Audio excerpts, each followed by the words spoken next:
Трябва да кажа кои трима автори са ми повлияли най-много в писането. Ще кажа трима с Б.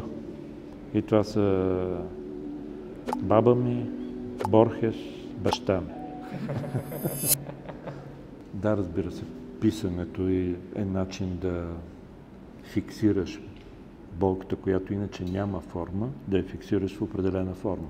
С надеждата, че като й дадеш форма, тя става по-ясна и по-малка.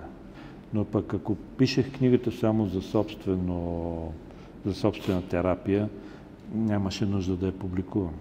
В книгата има един кратък преглед на отсъстващия баща в историята от Библията, Омир до наши дни. Баща ми точно това излъчваше, точно по този начин остаряваше и умираше красиво и достойно.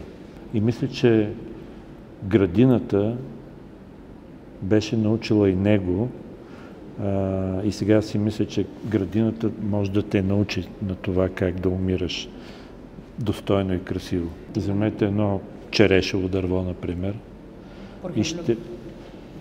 и ще видите, че то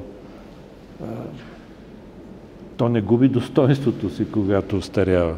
В градината тече друго време, разбира се, това е кръгово време. Но и в историите, които баща ми разказваше, времето беше кръгово.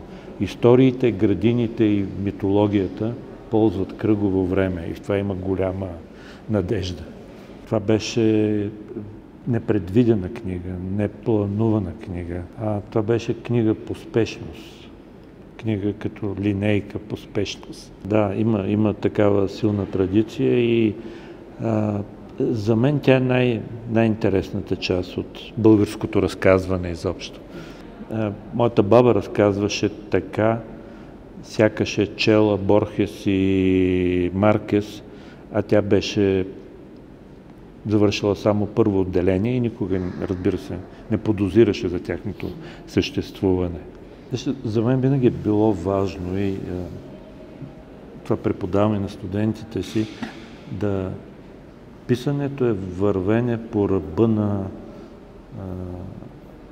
или как да кажа, посока на много силно окуражаване. Трябва да си готов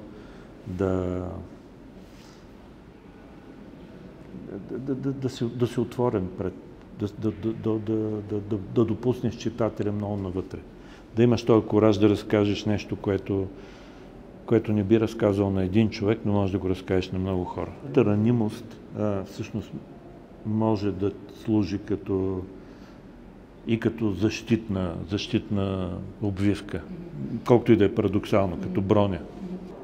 Защото ранимостта събужда ранимостта на другия, който те гледа или чете.